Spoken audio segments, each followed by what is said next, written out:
ለ17 ዓመታት ፍቅረኛዬ ብዬ ያመንኩት ሰው አገር ቤት ጉድ አረገኝ ስትይ ነበር። ለካሱ ከናቱ ቤት ሰራተኛ ጀማምሯል። ሆን ብሎ በወር እየከፈልኩት እሱ የሚከታተለው ሰው ቀጠርኩት። የሚወጣው የሚገባው ከማጋ እንደሆነ የት እንደሆነ ሰው ቀጠርኩት። ከዛ ከዚህች ልጅ ጋር በተደጋጋሚ ፎቶ ይላክልኛል። ሲላክልኝ እንዴት ልጅ እኮ የቤታቸው ሰራተኛ ናት፣ ምን ትሰራለሽ ከሱ ጋር በተደጋጋሚ ስል እንዴ እንደውም እኮ ካፕል ገቡልሽ ክላስ ይዘዋል። በተገናኘን ቁጥር ሃይማኖትን አነሳበታል። እሱ ደግሞ በቃ አንቺም በሃይማኖትሽ እኔም በሃይማኖቴ ነው የሚለኝ ሁሌ። ለሁለት ተጫወቱብኝ፣ ለሁለት ቀለዱብኝ። እቤታቸው ሲሄድ እሷ አለች፣ ቡና ታፈላልኛለች፣ ምግብ ታቀርብልኛለች። እኔ አላወኩም ሁለቱ ጀምረውልሻል። ብር ሲፈልግ ነው እኔ ጋር ለካ የሚደውለው። እኔ አልገባኝም። እዛ ጋር ሌላ ይወጣለሁ። እሷ ናት መሰለኝ ብር በላት እንደዚህ በላት እንዲህ በል እያልሽ ምትለው። ካሁን በኋላ አይንሽን እንዳላይ ካሁን በኋላ አንቺ ለትዳር የምትሆኚ ሴት አይደለሽ ምናምን ሚል ሜሴጅ ላክልኝ። ከታላቅ ወንድሙ ስትሰማ ጡቴ ውሃ ነው የተፋው። ድንጋጤው እሷ አግብታል ስባል ድንጋጤ ነው እንጂ ኖርማል ነበር። እሷ አግብታል ከተባልኩ አሁን 8 ወር ሙሉ ሕክምና ላይ ነኝ። 8 ወር ሙሉ መርፌ ነው በጡቴ እየተቀዳ ውሃው የሚወጣው።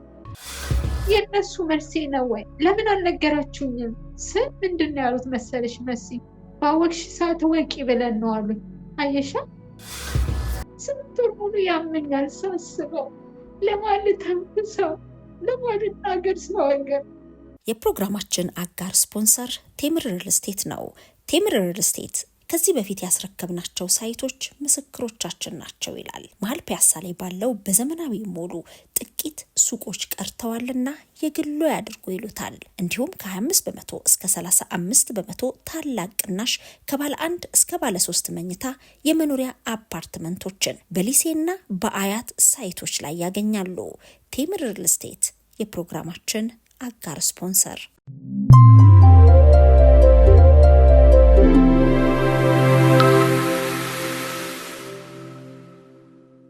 ለዓመታት በስደት ህይወት ውስጥ ያለችው የዛሬ ባለታሪካችን ለ17 ዓመታት ያህል ፍቅረኛዬ ነበር። መጥቼ ልንጋባ እኔ ዝግጁ በሆንኩ ሰዓት ግን እሱ ሌላ ማግባቱን ሰማሁ ትለናለች። ይህንን ከሰማች ወራቶች ተቆጥረዋል። ግን ደግሞ እንዲሆንኩ ብላ ምትተነፍስበት ምትናገርበት አጋጣሚ ስላላገኘች እባካችሁ የልቤን ልንገራችሁ ትለናለች። ለ17 ዓመታት ያህል በፍቅር እንደቆዩና በተደጋጋሚ እሱ የእንጋባ ሽማግሌ ልላክ ጥያቄ ሲያቀርብላት እሷ ግን ቤተሰቦቼን ቦታ ላሲዝ ለቤተሰቦቼ አንዳች ነገር ላድርግ እያለች እንዳከላከለችው ትናገራለች። የሁለቱ የሃይማኖት መለያየትም እንዲሁ በሷ በኩል ስጋት እንደፈጠረባት፣ በሱ በኩል ግን አንቺም በሃይማኖትሽ እኔም በሃይማኖቴ ፍቅር ይበልጣል ብሎ ደጋግሞ ይጠይቃት እንደነበር ትናገራለች።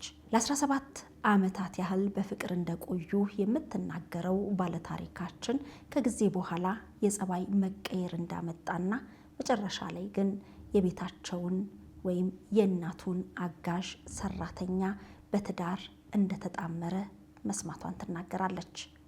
ብለን ልናደምጣት በልቧ ያፈነችው የያዘችው እውነት ምን ይሆን የሚለውን ልንሰማት ቀጠሮ ይዘናል። ከሷ ጋር ቆይታ እናደርጋለን። እናንተም በያላችሁበት ሆናችሁ ቆይታችሁን ከሸገር ኢንፎ ጋር እንድታደርጉ በአክብሮት ጋብዛለሁ። ጤና ይስጥልን፣ እንደምን አለሽ? ጤና ይስጥልኝ መሲ፣ እንዴት ናችሁ? ደህና ነን፣ ሁሉ ሰላም አልሐምዱሊላህ ሰላም ነኝ። እስቲ ራስሽን አስተዋውቂልን። የት ሀገር ነው ያለሽው? ለሌሎች የማካፍለው በፍቅር ህይወቴ የተጎዳሁበትና ለ17 ዓመታት ፍቅረኛዬ ብዬ ያመንኩት ሰው አገር ቤት ጉድ አረገኝ ስትይን ነበረ። ከተመልካቾች ጋር አብረን እንስማው። ሌሎች ሊማሩበት የሚችሉትም ነገር ይኖራልና እስቲ ራስሽን አስተዋውቂልን መጀመሪያ። ከዚህ በፊት በመሃል ፒያሳ አድዋ ሙዚየም ፊት ለፊት ከግዙፉ መኪና ማቆሚያ ተርሚናል አጠገብ በቀን በሺዎች ሊጎበኙት የሚችሉት ዘመናዊ የንግድ ሱቆችን ከግራውንድ ፍሎር እስከ 5ኛ ፍሎር በ900 ሺህ ቅድመ ክፍያ ጀምሮ ከ3.9 እስከ 10 ሚሊዮን ሙሉ ክፍያ የግልዎት ማድረግ ይችላሉ። እንዲሁም እውነተኛ የ35% ቅናሽ በተደረገላቸው ሳይቶቻችን በአያት በ4.9 ሙሉ ክፍያ ባለ 2 መኝታ 87 ካሬ ጀምሮ ማግኘት ይችላሉ። በመሃል ከተማ ፒያሳ ከባለ 1 እስከ ባለ 3 መኝታ በ10% ቅድመ ክፍያ ብቻ። ከታች ባለው ስልክ ይደውሉልን። ቴምር ፕሮፐርቲስ። እሺ፣ ስሜ ፈቲያ ይባላል። ያለሁት ሳውዲ ነው። ለ12 ለ13 ዓመት ሳውዲ ኖሬያለሁ። ያው ዛሬ የመጣሁትኝ እህቶቼን ስደት ላይ ያሉት እህቶቼን ከኔ ይማራሉ፣ ከኔ ብዙ ነገር ያገኛሉ በማለት ነው ሚዲያ ላይ የወጣሁትኝ። የኔ የምለው ሰው 17 ዓመት የኖርኩለት ሰው፣ ነገ ብዙ ነገር የምጠብቅበት ሰው፣ ነገን የምጓጓለት ሰው፣ ለሱ ብዬ ነው የምኖረውም የነበረው። 17 ዓመት ብዙ ነገርን አሳልፈናል፣ ብዙ ነገርን ሆነናል። 17 ዓመት ቀልድ አይደለም። ብዙ ልጆችን ታፈሪበታለሽ፣ ብዙ ነገርን ትኖሪበታለሽ ለ17 ዓመት። አሁን ምጀምርልሽ ከመጥፎ ሳይሆን ከጥሩ ነው፣ እህቶቼ እንዲማሩበት፣ ከኔ ብዙ ነገር እንዲያገኙ ስለምፈልግ። በጣም ወደው፣ በጣም ማፈቅረው፣ በጣም ማከብረው ልጅ ነበር፣ ነገን እንድጓጓ የሚያደርገኝ እና እንዴት ብዬ ልንገርሽ፣ ቤተሰቡ ሙሉ ለእኔ ቤተሰብ፣ ሁለተኛ ቤተሰብ ናቸው፣ ሁሉም ፋሚሊው በአጠቃላይ። ግን ይሄን ስልሽ መሀል ላይ የእምነት ልዩነት አለ። አንድ ሁለት፣ የኔ ቤተሰብ አያውቅም፣ የእሱ ቤተሰብ ግን ሙሉን ያውቃሉ። የኔ ቤተሰብ የማያውቁት ለምንድን ነው? እንዳልኩሽ እምነቱ ስላለ። ለምን ይሄ ሆነ፣ ይሄ ለምን ተደረገ፣ ይሄ ሰው ለምን ያሹ ስለሚባል ጫናን ስለምፈራ ሁሌ የእሱ ቤተሰብ ጋር እየሄድኩ ነው የምገናኘው በድብቅ። ነይ ሲለኝ ቤተሰቡ ጋር ነው የሚሄደው። ቤተሰቡ ጋር ደግሞ የሚሄደው ለምንድን ነው? እህቱ ጓደኛዬ ናት። በጣም ነው የምንዋደደው፣ አብረን የተማርነው። ስለዚህ ቤተሰብ የት ነይ ሲሉኝ እሷ ጋር ነኝ ብዬ ነው የምወጣው። ቤተሰብ አይፈቅድም፣ ልጅ ነኝ፣ የት ወጣሽ የት ገባሽ ስለምባል እሷ እኔ ጋር ትመጣና ነይ እላትና አውቄ ከሱ ለመገናኘት እኔ ደግሞ እሷን ልሸኝ ብዬ ደግሞ በዛው እገናኘዋለሁ። የምንገናኘው አንድ አካባቢ ስለሆነ ማለት ነው። አንድ ቅያስ ናት የምትለየን እና እሷን ልሸኝ በሚል በዛውም እሱን ስለማገኘው ደስ ስለሚለኝ በቃ በቀን ካላየሁት መዋልም ማደር አልችልም። በጣም ነው የምወደው፣ በጣም ነው የሚወደኝ፣ በጣም ነው የማፈቅረው። እሱም እንደዛው በጣም ነው የሚያፈቅረኝ። እንደዛ እያለን በቃ ስር እየሰደድን መጣን። ጊዜው በሄደ ቁጥር ስለመቀጠሉ ጉጉት እየኖረ መጣ እኔና እሱ። ከዛ እንዲህ ለምን ይሄ ነገር አይፈጠርም አለኝ። ምን ስለው ቤተሰብሽና ቤተሰቤ ይወቁት አለኝ። ኖ ቤተሰቤ እንዲያውቅ አልፈልግም፣ ሁሌ በድብቅ ከምንገናኝ ቤተሰብሽ ይወቀው አለኝ። ቤተሰቤ አያውቁትም አልኩት። ለምን አለኝ።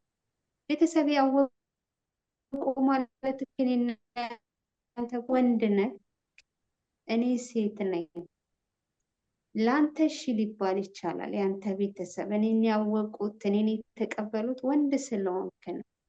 እኔ ግን ሴት ስለሆንክ ብዙ መዘዝን ስለማመጣ ቤተሰብ እሺ አይሉኝም አልኩት። በቃ አንቺ ደስ እንዳለሽ አለኝ። ቀጠል ነው ያንን ግንኙነታችን በድብቅ። እህቱም ትመጣለች፣ እኛ ጋር ትውላለች። አንዳንድ የምታድርበት ቀን አለ። አብረን እንዲያልን ቀጠልን። ይኸው ዛሬ 17 ዓመታችንን ሞላን እልሻለሁ መስዬ። ግን የ17 ዓመት ቀልድ አይደለም። ልክ ስንተኛ ዓመተ ምህረት ላይ ልበልሽ ትምህርት እምቢ አለኝ ውጤት 11ኛ ክፍል ከ10 ወደ 11 ውጤት እምቢ አለኝ ነበር። የተለያዩ ስራዎች፣ ጫማ ቤቶች፣ ልብስ ቤቶች፣ ገራዥ ብዙ ስራ ሰራለሁ። ቤተሰቤ በጣም የችግርተኛ ቤተሰብ ናቸው። የድሃ ቤተሰብ ልጅ ነኝ። ምማረው ቆጠረች እንድባል እንጂ ውስጤ ትምህርቱ ገብቶኝ አይደለም። ምክንያቱም ወጥተሽ ስትገቢ እናትሽ የምታየው አባትሽ ጋር የምታየው ነገር አለ። ትምህርት ሄጄ ስመጣ ብዙ ነገር እንፈልጋለሁ። እንደ ተማሪ መልበስ፣ ማጌጥ፣ መብላት እፈልጋለሁ። ቤተሰቤ ግን እንደዛ የሚያሟሉልኝ ቤተሰብ አይደሉም። እናቴ መርካቶ ነው የምትነግደው። ሽንኩርት፣ ድንች ምናምን አለ አይደል? እንደዛ ነው የምትነግደው እናቴ። አባቴ አንዴ ስራ አለ አንዴ ስራ የለውም። ያው በቃ በእናቴ ነው ሙሉ ቤተሰብ ያለው ጫና እና በአባቴ በሁለቱ ነው። እና በቃ አማከርኩት። ምን ይመስልሃል? ለምን እኔ ወደ ውጭ ፕሮሰስ አልጀምርም ስለው እንዳታስቢው አለኝ። እንደ አንተ እኮ ቤተሰብክ ያላቸው ናቸው ማሻአላ። አንደኛ በክራይ ቤት ነው ያለነው እኛ፣ ሁለተኛ እናትና አባቴ 3 ልጅ ማስተዳደር አይችሉም። ስለዚህ እኔ ውጭ መውጣት እፈልጋለሁ አልኩት። በፍጹም አታረጊውም አለኝ። ለምን አልኩት። እኔና አንቺ እዚሁ እየሰራን እንለወጣለን አለ። አብሮ የመኖር ነበር ፍላጎቱ። እሱ አብሮ የመኖር ሳይሆን የኔ መሰደድን አልፈለገውም። እሱ እዛው ሰርተን እዛው የፍቅር ግንኙነታችን እንዲቀጥል ነው የፈለገው። መራቄን አልፈለገውም። ከዛ ሲለኝ አይ በፍጹም አልኩት። እኔ ወጥቼ እናቴን አባቴን ማገዝ እፈልጋለሁ። የቤቱ ሁለተኛ ልጅ ነኝ። እናንተ ብዙ ናችሁ ማሻአላ 8 ናችሁ፣ ትተጋገዛላችሁ። በክራይ ቤት አይደለም ያላችሁት። እኛ ግን በክራይ ቤት ነው ያለነው። እናቴና አባቴ ስለሆኑ አቅማቸው ስለማይችል እኔ በቃ መሄድ አለብኝ እባክህን ብዬ ስለምነው እሺ አለኝ። ወዶ ሳይሆን ለግዱ ደስም ባይለው እሺ ግን ለ2 ዓመት አለኝ። እሺ አልኩት። እንደምንም ማሳምኘው ተቀበለኝ። መጣው ወደ ሳውዲ። ከዛ በኋላ ቀጠለ የፍቅር ግንኙነታችሁ እስካሁን ድረስ ስቲል እስካሁን 12 ዓመት 13 ዓመቴ ነው እዚህ ስደት። እስካሁኗ ድረስ አንድ ላይ ነን። በመሀል አልመጣሽም እንዴ? በየአመቱ መስዬ በየአመቱ ኮንትራት ነኝ። የመጀመሪያው ጉዞዬ 2 ዓመት ግዴታዬ ነው መጨረስ፣ ሰዎች ያልፈቀዱ። ከዛ ሰዎች በጣም እየወደዱኝ ሲመጡ አልመለስም ስላቸው እረፍት እንስጥሽና በየአመቱ እየሄድሽ ነው ያሉኝ። እዚህ ጋር ፍቅረኛ አለኝ 10-12 ዓመት እዚሁ ሳልገባ መቀመጥ ጥሩ አይደለም። ስለዚህ ናፈቅሽኝ በሚል ሰዓት ወይኔ እሱ በናፈቀኝ ሰዓት አመት ከ5 ወር እየሄድኩ አየዋለሁ እየተመላለስኩኝ። ፍቅራችሁን ወደ ትዳር ማሳደግ አልቻላችሁም? በእነዚህ ጊዜያቶች ውስጥ ወደ ትዳር ልናሳድግ ያልቻልነው አሁን ልመጣለች ነው። እየሄድኩ በምመላለስ ሰዓት ምንም ለውጥ የለም። እሱ ጋር እኔም ጋር የለም፣ ሁለታችንም ጋር የለም። ምን አይነት ለውጥ? ቤቴን እንድትይ ትዳሬን እንድትይ እንድትጓጊ የሆነ ነገር መኖር አለበት። አልጋና ፍራሽ ስላለ ብቻ ዝም ብለሽ መግባት የለም። ነገ ልጅ መውለድ አለ፣ የኪራይ ቤት አለ፣ ብዙ ነገር። እኔ እሱ የድሃ ቤተሰብ አይደለም ብዬሻለሁ።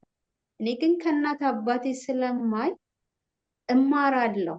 ነገ እኔም ኪራይ ቤት ነኝ፣ ነገ እኔም ትዳር ይይዛለሁ። ይሄን እድል እንዳይገጥመኝ እጠነቀቃለሁ። ገባሽ? ፍቅያ ነገርን እንዳይሆን እጥራለሁ። እና ይር በመመጣ ሰዓት አብሮ ስለመኖር ሲጠይቀኝ እሺ በቃ በ2-3 ዓመት እየሄድኩ ስመጣ በቃ እሺ ይሄ መጨረሻ ጉዜ ነው አልኩት። ስንተኛው ጉዜ ላይ? 8ኛ ዓመት ጉዜ ላይ ነይ እንዳትለኝ፣ አሁን ግን አጠናቀቄ ስለምመጣ በራሴ ፍቃድ ልምጣ አልኩት። ስለው አይሆንም አለኝ። መምጣት አለብሽ፣ ይቺ ምድር አትሞላም። አለቄ ጣፊ ነህ። በዚህ ምድር ላይ ሰው ሞልቶለት የኖረ የለም፣ መምጣት አለብሽ አለኝ። ከዛ እሺ ብዬ ሄድኩኝ። ስሄድ እሱ ያለው እናት አባቱ ቤት ነው። እኔም ከዚህ ስሄድ እናት አባቴ ቤት ነው። አንቺ እኮ ልትኖሪ ልትጓጉ የምችው ከእናት አባቱ ወጥቶ ቤት ተከራይቶ የሆነ ነገር አድርጎ ሲጠብቅሽ ጉጉት ይኖር። ያንቺ እንትና ለማለት አልተለወጠም ብለሽ ገሸሽ ብለሽዋል።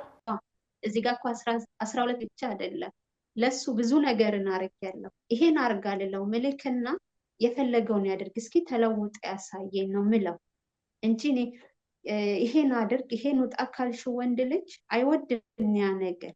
ለምን አንቺ ታስተምሪኛለሽ ነው የሚልሽ። ብር ትልኪለት ነበር በጣም ብዙ ጊዜ። ከሱ አልፎ ለቤተሰቡም እልካለሁ፣ ለእህቶቹ እልካለሁ። እና እናቴ እንደውም እንዲህ ትለኛለሽ፣ ለማን ነው የሁላ ዕቃ ግን እያልሽ እየደበቅሽ የምታወጪው ስትለኝ፣ ከዛ ሰው ልኮኝ ነው ብዬ ነው የምዋሸው። ሽማግሌ ልላክ ሲለኝ፣ ቆይ ይሄ ልለውጣቸው ቤተሰቦቼ፣ ቆይ ይሄ ላርግላቸው ነው የምለው። ሁሌ ቤተሰብ ነው የምለው አውቃለሁ። ያንን ደግሞ የምለው ለምንድን ነው ብዬሻለሁ። በጣም የድሃ ቤተሰብ ነኝ፣ የችግርተኛ ቤተሰብ ነኝ ብዬሻለሁ። እነሱን ሳለወጥ እኔ ወደ ትዳር መግባት አልፈልግም። እነሱን ለውጬ እህቴን መስመር አስይዤ ወንድሜ መስመር አስይዤ ከክራይ ቤት ማውጣት እንኳን ባልችል ወንድምና እህቴን መስመር አስይዤ ከዛ እኔና የሱ ሃይማኖት ነገር ቤተሰብ ስለማይቀበል ያኔ እወጣለሁ አልኩት። እሺ መች ነው ነገር የሚሆነው አለኝ። ሲለኝ በቃ የሆነ ቀን ይሆናል፣ አላህ ያለለት ይሆናል፣ ታገሰኝ አልኩት። እሺ አለኝ። ታገሰኝ። እየሄድኩ ስመጣ እዚህ ጋር ስትመላለሽ ብዙ ነገርን ታጠፊያለሽ። ለሱም ቤተሰብ ታጠፊያለሽ፣ ለአንቺም ቤተሰብ ታጠፊያለሽ። አመት የሰራሽውን መተሽ አጥፍተሽ ትሄጃለሽ። ከዚህ በፊት በመሃል ፒያሳ አድዋ ሙዚየም ፊት ለፊት ከግዙፉ መኪና ማቆሚያ ተርሚናል አጠገብ በቀን በሺዎች ሊጎበኙት የሚችሉት ዘመናዊ የንግድ ሱቆችን ከግራውንድ ፍሎር እስከ 5ኛ ፍሎር በ900 ሺህ ቅድመ ክፍያ ጀምሮ ከ3.9 እስከ 10 ሚሊዮን ሙሉ ክፍያ የግልዎት ማድረግ ይችላሉ። እንዲሁም እውነተኛ የ35% ቅናሽ በተደረገላቸው ሳይቶቻችን በአያት በ4.9 ሙሉ ክፍያ ባለ 2 መኝታ 87 ካሬ ጀምሮ ማግኘት ይችላሉ። በመሃል ከተማ ፒያሳ ከባለ 1 እስከ ባለ 3 መኝታ በ10% ቅድመ ክፍያ ብቻ። ከታች ባለው ስልክ ይደውሉልን። ቴምር ፕሮፐርቲስ። አጥፍቼ እሄዳለሁ። መዝናናት የሚባለው ነገር አለ። መቼም 2 ዓመት እዚህ ስቀመጥ ሲሄድ እንዳልተውም አንዴ ሐዋሳ እንዝናናለን፣ አንዴ የሆነ ቦታ እንዝናናለን። ዞሮ ያ ብር ይጠፋል የሰራሁበትን። ያም በማረጌ ባለፈው ዕለት ኮሮና አካባቢ ያኔ ነው በቃ ፍቅራችን እየቀዘቀዘ የመጣው። ኮሮና አካባቢ ነይ በጣም ናፍቀሽኛል አለኝ። ሲለኝ አልችልም አልኩት። ለምን አለኝ። ኮሮና ነው እኮ ሰዎች አይልኩኝም። እውነት ነው፣ ከሀገር መውጣትም አይቻል መግባትም አይቻል። ያኔ መግባት አልችልም አልኩት። ለምን አለኝ። መመለስ ወደዚህ ስላለብኝ መግባት አልችልም። ከወጣው ወጣው ነው። ካሁን በኋላ ሳውዲ አይቀበለኝም አልኩት። እባክህ እንዳልኩ ቤተሰቤ በክራይ ቤት ስላሉ አሁንም ያደረኩላቸው ነገር የለም። ምክንያቱም ከኔ የቤት ክራይ አለብኝ፣ የአስቤዛ አለብኝ፣ የእህቴ ወጪ አለ። በቃ ብዙ ነገር እኔ ነኝ የሚሸፍነው፣ ሌላ ማንም የሚሸፍን የለም። ወንድሜ ይሰራል፣ የቀን ወጪ ነው ለቤተሰብ የሚችለው።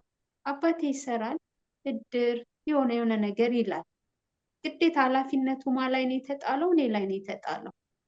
ለቅሶ አለ፣ የታመመ ሰው አለ፣ የቤት ኪራይ አለ፣ የቤት ወጪ አለ እንደምታዩ። እሱ ደግሞ በመሀል የሆነ ነገር ቸገረኝ ሲል ወይ ደግሞ እሱ እስከሚለኝ አልጠብቅም። ሴት ነሽ ትረጃለሽ። የወንድ ኪሱ ባዶ ሲሆን ስራ የለም ስራ አጣው ሲልሽ ታውቂያለሽ። በዛን ሰዓት እሱ እስከሚለኝ ስለማልጠብቅ ለሱ ለቤተሰብ እልካለሁ። እንደዛ እያለ ኑሮአችን ገፋ። ኮሮና ላይ ነይ ሲለኝ ሰውዬን ፍቃድ ጠየቅኩት። እባክህ እኔ አሁን ጓደኛ አለኝ ነይ ብሎኛል አልኩት። ለምን አለኝ። ኮሮና እኮ ነው መግባት አይቻልም አለኝ። አብረን እንኖር ብሎኛል ላገባ ነው እና እባክህ ፍቀድልኝ ልግባ አልኩት። ስለው ሰውየው ትንሽ ቀን ግፊው መመለስ ስለማትቺ እስኪ የኛ መንግስት የሆነ ነገር አዲስ ነገር ካወጣ ስለማይታወቅ ትንሽ ታገሽ አለኝ። ታገስኩኝ ለስንት ወር። እሺ ተባለ። ወደ 3 ጊዜ መርፌ ከተወጋሽ ይቻላል መመለስ ተባልኩኝ። ግን 3ኛው መርፌ ጎድቶኛል እኔ ላይ አካላ ጉዳት ሳይሆን ብዙ ነገር አድርሶብኛል። 3ኛው መርፌ ጥሩ እንዳልሆነ እየተነገረኝ ተወጋሁት። ምክንያቱም 2ቱ መርፌ ችግር የለውም፣ 3ኛው መርፌ ግን መሀልም ማድረግ ይችላል፣ ሰውነትሽም ላይ ጉዳት ሊያደርስ ይችላል እና አትወጊ አለኝ ብዙ ሰው። አይ እኔ ፍቅረኛዬ ናፍቆኛል መግባት አለብኝ፣ በዚህ የተነሳ መጣላት አልፈልግም፣ በቃ የሆነው ሆነ ልግባ አልኳቸው። እሺ አሉኝ። እንደተባለውም ተወጋ 3ኛው መርፌ። ብዙ ነገሬን አበላሸ 3ኛው መርፌ። ገባው ኮሮና ላይ ገባው አገር። አየሁትኝ ሰው እንደማያየው የለም አየሁት። 6 ወር እረፍት ስጠይቅ እኔ እናቴ መታመሟን አላቅም ደብቀውኛል፣ አባቴ መታመሙ ደብቀውኛል። እኔ ብር ተቀማጭ ወንድሜ ጋር አለኝ። ለካ እነሱ እናት አባቴ ሲታመሙ ለሕክምና አጥፍተውታል። እኔ አላወቅኩም። እንኳንም ለእናት ለአባትሽ ሀገርሽ አበቃሽ፣ እናት አባትሽ የሆነ ነገር ሳይሆኑ እንኳንም መጣሽ ይሉኛል። ሲልም በጣም እደነግጣለሁ። እንዴት ስላቸው አባትሽ ከሞት ነው እኮ የተረፈው፣ በጣም ታሞ ኦፕራሲዮን ሊሆን ነበር፣ በጣም ታሞ አሁን ኔዳ ነው። እናትሽ ደግሞ ሳይታወቅ የስኳር ህመምተኛውን አስር ሰዶባት ብዙ ነገር ሆና ነበር አሉ። አይሽ አለኝ ብለሽ ነው የምትገቢው። ያ ነገር ተማምኜ ነበር የገባሁት። ገባሽ? ብር አለኝ በቃ ካሁን በኋላ ብመለስም ባልመለስም ችግር የለም ባለኝ እንቀሳቀሳለሁ ብዬ ነበር የገባሁት። ከዛ ወንድሜ ለምን አልነገርከኝም አልኩት። ለምን ስለው ቢያንስ አልመጣም ነበር፣ እንደሌለኝ ብር ካወቅኩ አልመጣም፣ እኔ ብር አለኝ አርፋለሁ ብዬ ነው የመጣው ስለው አንቺ ብር ነው እንዲያስጨነቀሽ ቤተሰብሽ የሆነ ነገር ቢሆኑ ሲለኝ እኮ ቤተሰብ ይኸውንም እኮ ብር አንሷችሁ እንዴት እየሆናችሁ እንደሆነ እያየኋችሁ ነው። ያለ እኮ አንተ ነህ፣ ያለሁት እኔ ነኝ። አንተም ይኸው አየው። ከኔ እድሜ በጣም ታላቄ ነው፣ በ3-4 ዓመት አላገባም። እሱም ቤተሰብ ሲል ጓደኞቹ ሁሉ አግብተው ወልደው እሱን ራሱ መች ነው አግብተህ የምትወልደው ይለዋል ብዙ ሰው። እና ወንድሜ እንደሱ አትበይ፣ አላህ ጤና ይስጥሽና ሰርተሽ ታገኛለሽ። እኔም ሰርቼ ያገኛለሁ፣ ዋናው ቤተሰባችን ሰላም መሆናቸው ነው ሲለኝ ወንድሜ ወንድም እንዳይመስልሽ መሲ፣ ከሱ በላይ ለኔ ነው የሚያስበው። በጣም ሁሌ በደወልኩ ቁጥር ምን ቸገራችሁ ምን ጎደለ ስለው ቤቱ ሙሉ ነው ነው የሚለኝ። ሁሌ ደስተኛ ነው። እንደዚህ አይነት ወንድም እንደዚህ አይነት ቤተሰብ የትም የለም። እናቴስ እንዴት ነሽ? መድኃኒትሽን እየወሰድሽ ነው ወይ ስላት አዎ ደህና ነኝ፣ ከአንቺ ናፍቆት በስተቀር በጣም ደህና ነኝ ፈትዬ። እኔ አሁን ናፍቅሽኝ አንቺ እዚህ ተሰብስበሽ አግብተሽ ወልደሽ የምትኖሪበት ቀን ነው። አንቺም ወንድምሽ ተሰቃያችሁ ለኛ ትለኛለች። አይ እናቴ አንድ ቀን እኮ አግብተን እናስደስትሻለን፣ እኔም ወንድሜም እናስደስትሻለን፣ እድሜያችሁ አላህ ያርዝምልኝ፣ እናንተ እኮ ባትኖሩ እኛም አንኖርም ነበር እያልኩ አጽናናቸዋለሁ። ከዛ እሱ እንገናኛለን። ቤተሰቤ ጋር 4-5 ቀን አረፍኩ። የእሱን ቤተሰብ ልጠይቅ ሄድኩ። መጠየቅ አለብኝ። በጣም ነው የምወዳቸው፣ በጣም ነው የሚወዱኝ። ሄድኩኝ። ከዛ ሰላም አልኳቸው። ምን አልኩ፣ ደስ አላቸው። መጣሽ ልጅ ያሉኝ በደስታ ተቀበሉኝ። ደስ አለኝ፣ እኔ እሱም ደስ አለው። እዚህ ጋር ነው አሁን ጨዋታ የጀመረው። አላወቅኩም እኔ። ከዛ 15 ቀን የዛ ላይ በተገናኘን 15 ቀን ሆነ እኔና እሱ ሳንገናኝ። ከዚህ የገባው ዕለት ብቻ እንዳልኩሽ ሄጄ ቤተሰቡን አየሁትኝ የዛ ዕለት። ከዛ ለእህቱ በጣም ነው የምንዋደደው። ወንድምሽ ተቀየረብኝ፣ ምን ሆኖ ነው? በፊት ስመጣ በየቀኑ እንገናኝ ይለኛል። በፊት ስመጣ አዋሳ የማንዝናናበት ቤት አገር የለም አዲስ አበባ። በቃ የማይወስደኝ ቦታ የለም። ምሳ ይጋብዘኛል፣ ቁርስ ይጋብዘኛል። ለቅሶ አለብኝ ካልኩት ሁላ ለቅሶ ቤቱ ደርሰሽ እኔ በር ላይ ጠብቅሻለሁ ይለኛል። ወይ ደግሞ ዘመድ ይታመማል ልጠይቅ ስለው አንቺ ገብተሽ ውጪ እኔ የሆነ ቦታ ካፌ ጠብቅሻለሁ ይለኛል። ነይ ካለሽ በኋላ ነው የባህሪ ለውጥ ያየሽው? አዎ በቃ ከኮሮናው በኋላ በቃ ሁሉ ነገር ተቀየረ። እኔና የሱ ነገር እንደዛ እያልን የሆነ ቦታ ከነሱ ሰፈር በታች እንደዚህ ሰው ልንጠይቅ ስሄድ እንሂድ አልኩት። የዛ ዕለት ስለው መሄድበት ቦታ አለ አለኝ። ከዛ እንደ አንተ ሌላ ቀን እኔ ለቅሶም ይሁን ሰርግም ይሁን የታመመም ይሁን ሲሄድ እኮ አብረን ነው የምትሄደው፣ ዛሬ ምን ተገኘ ከኔ መሄዱን ያፈርክበት አልኩት። ስለው ምንም አለኝ። ከዛ ስለው ምንም ከሌለ ታዲያ ጸባይክ ለምን ተቀየረ? ነይ ነይ ብለህ ካንገበገብከኝ መጣሁ። ከመጣኸው ወር ሊሆነኝ ነው፣ ግን ናፍቆትክ ጉጉትክ አላየሁብም አልኩት። ስለው አይ በራሴ ጉዳይ እኮ ሆኜ ነው፣ እባክሽን ትንሽ ጊዜ ስጪኝ፣ ስራ ቢዚ ሆኜ ነው እያለ ያመካኛል። ከዛ እህቱን ደውዬ ስጠይቃት ዛሬ ስራ አለ እንዴ? ስራ ሄዶ ወይንስ ቤት ነው ስላት ኧረ የለም ትለኛለች። አንዳንዴ ደግሞ አለ ስራ ገብቷል ትለኛለች። ከዛ እህትየውን ቀጠርኳት አንድ ቀን እንደዚህ ካፌ ውስጥ። እህቱ ለእኔ እንደ እህቴ ናት። ከዛ ነገርኳት፣ ወንድምሽ ባህሪ ተቀይሮብኛል፣ ምን እንዳገኘብኝ አላቅም፣ ችግሩ ምን እንደሆነ አላቅም፣ ለምንድን ነው እንደዚህ የሆነው? ነይ ነይ አለኝ። ህይወቴን አደጋ ላይ አድርጌ መጣሁ፣ ምንድን ነው ችግሩ ስላት እንዴ በእናንተ መሀል ሴጣንም አይገባ እንዴት ምን ሆናችሁ ነው አለች። እኔ ጥፋቴን አላቅም ምን እንዳጠፋው፣ ሰው ነኝ ሳላቅ አጥፍቼ ሊሆን ይችላል።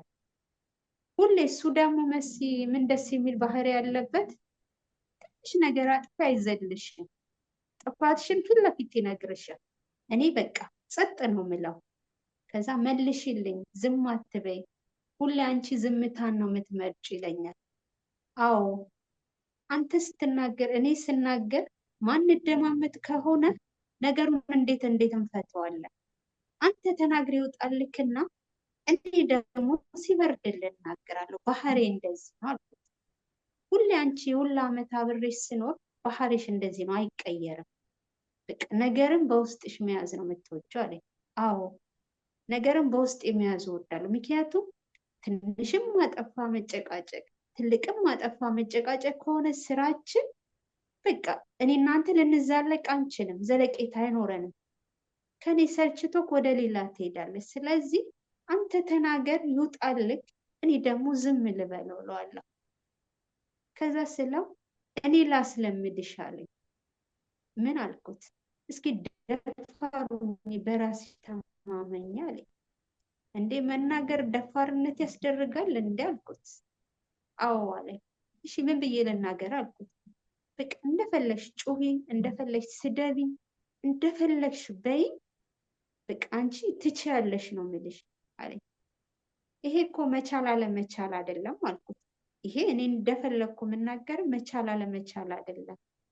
ስለዚህ እኔ አልናገርም፣ እኔ ይሄ ባህሪ የለብኝም። በቃ አጥፍተካላ ጥፋትክ ይሄ ነው እነግርካለሁ። ከሰማኝ ሰማኝ፣ ካልሰማኝ አልሰማኝም። በቃ ግን ጥፋትን እኔ እነግራለሁ። ካመንክ ተቀበል፣ ካላመንክ አትቀበል አልኩት። አሁን ይሄ በኮቪድ ጊዜ የሆነ ነው። አዎ በኮሮናው ጊዜ። እሺ ምንድነው ችግሬ?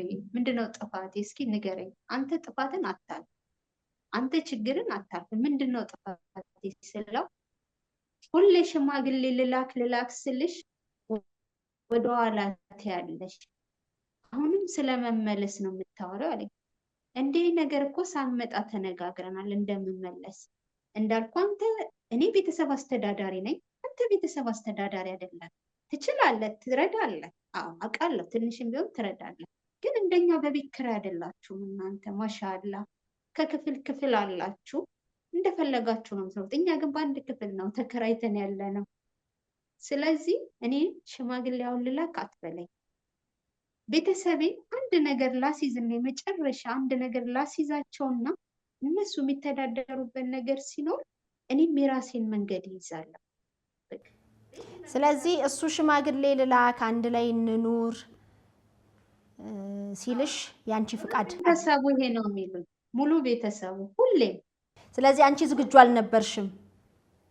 እኔ ዝግጁ አይደለም። ዝግጁ ያልሆንኩበት ደግሞ ያውቃል እሱ። ቤተሰብ ስለምል ሌላ ወንድ ፍለጋ ወይንም ሌላ ነገር አምሮኝ አይደለም። ስለዚህ አሁን መጨረሻ ላይም አሁን የተፈጠረው ልትመጪ ስትይ እሱ ሌላ ህይወት መስርቶ ነው? ኖ 6 ወር ተቀመጥኩ አልኩሽ። 6 ወር ሲቀመጥ 3 ጊዜ ነው ያገኘሁት።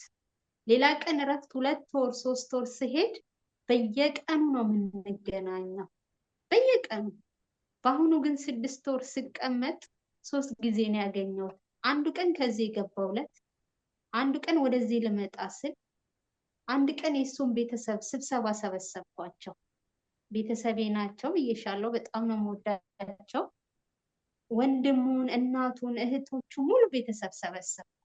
እሱ የለም ነበረ። ስሄድ የት ሄዷል ስላቸው ወጥቷል አሉኝ። ከዛ እሺ ይፈልጋቸዋል አሉ። እንደ ፋሚሊ እንደ ራሴ ቤተሰብ ቀጠርኳቸው። ከዛ አቤት አሉ ሲሉኝ ልጃችሁ ባህሪው ተቀይረዋል አናቅም አሉኝ። ምንም የነገራችሁ ነገር የለም አልኳቸው። አዎ ምንም የነገረን ነገር የለም አሉ።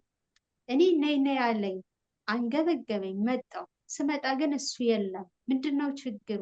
ምንድነው ጥፋቴ? ሊነግረኝ አልቻለም። ስደውልም ስልክ ካለው ያነሳል፣ ካለው አልተመቸኝም ነው መልሱ። ሲለው ስራ ላይ ነኝ ይለኛል፣ ሲለው ስራ ላይ። ስራውን ደግሞ ነው ያውቀዋለሁ፣ ስንት ሰዓት እንደሚወጣ ስንት ሰዓት እንደሚገባ አውቀዋለሁ። ለምን ይዋሸኛል? ይኸው ስራ ነኝ አለኝ፣ መጣው፣ የለም። ለምን ይዋሸኛል ስላቸው እናቱ አንቺም ጋር ጥፋት ሊኖር ይችላል አሉ። ከዛ የምን ጥፋት ስላቸው ሁሌ አብረን እንኖር ሲልሽ አንቺ ህይወትሽ ሙሉ ስደት ላይ ነው። ስለዚህ ልጄ ምናልባት ሰልችቶት ሊሆን ይችላል አለ ሲሉኝ፣ እኔ እኮ እንደውም ከመኖሬ ጉጉት ቤት ተከራይ ብዬ ብር ልኬለታለሁ አልኳቸው። እንደዚህ ብለሻል አሉኝ። አዎ አልነገራችሁም አልኳቸው። አልነገረኝም አሉ። እኔ ግን ከሱ ለመኖር ጉጉት ኖሮኝ ብር ልኬ አንተ የቤት ዕቃ ሟላ፣ ለጊዜው የምንፈልገው ተመላሽ ስለሆን የሻይ ብርጭቆ፣ ድስጦች፣ ቡታጋዞች፣ የሚያስፈልጉ ፍራሾች አንተ አሟላ፣ እኔ ደግሞ የተወሰነ የቤት ኪራይ ልቻል። በየካፌው እየሄድን ስንበላ ስንጠጣ ያ ወጪ እኔ የሰራሁትን እዛ ላይ እያጠፋው ነው። በቃ ስለዚህ ካሁን በኋላ ህይወታችን መኖር ልንጀምር ስለሆነ ካፌ የምናጠፋው እንደዚህ ቦታ የምናረገውን በቃ እናስቀምጥና ለ3 ወር ለ4 ወር ቤት እንከራይና እስከምመለስ ይቀንስልናል አሉ። ስለሽ ጥሩ ሀሳብ ብሎኝ ያንን ብር ላኩ እንዲከራይ። ከዛ ስደውልለት ቤቱን ተከራይ አልኩት። የት አካባቢ ነው የምትፈልጊው አለኝ። የምፈልገው ከቤተሰብ አጠገብ አልኩት። ለምን አለኝ። የት ወጣሽ የት ገባሽ የት ነሽ ብለውኛው ከአንተ ጋር እንድውል ከቤተሰቤ ቅርብ አድርጋ አልኩት። ስለው ከቤተሰብ ጋር ቅርብ መሆኑን ግን ወደሻል አለኝ። አዎ ይሄ እኮ ትዳር አይደለም መያዝ ነው። ካፌ ለካፌ ከምንሽከረከር ሂሳባችን እንዲቀንስልን ለሁለታችንም ብዬ ነው። ስንገናኝ ቁርስ አለ፣ ምሳ አለ፣ እራት ብቻ ነው የምንለያየው። ዞሮ ወጪ ነው ስለው እሺ አለኝ። ቤቱን አገኘህ ወይ ስለው አላገኘውም አለኝ። ለምን ስለው በቃ እኔ ላገኝ አልቻልኩም አንቺ ያልሽው ቦታ ነይና ሁለታችንን እንፈልጋለን አለ። እሺ በደስታ አልኩት። መጣው። ይኸው ቤቱንም አልተከራየም፣ እኔንም ማግኘት አልፈለገም። ምን እንደሆነ ችግሩ አላውቅም ስላቸው እናቱ በቃ እኔ አስማማችኋለሁ፣ እስኪ ችግሩን እጠይቀዋለሁ አሉኝ ቤተሰብ ሙሉ። እሺ ብዬ ወደ ቤት ሄድኩኝ። ከዛ በማግስቱ ደወለልኝ፣ እንገናኝ አለኝ። እንዴ ትላንት ቤተሰብ ጋር መጥቼ ስሞታ ስላቀረብኩ ነው እንዴ ከኔ መገናኘት የፈለግኩ አልኩት። አሁን በስልክ ጭቅጭቅ አልፈልግም፣ እንገናኝ አለኝ።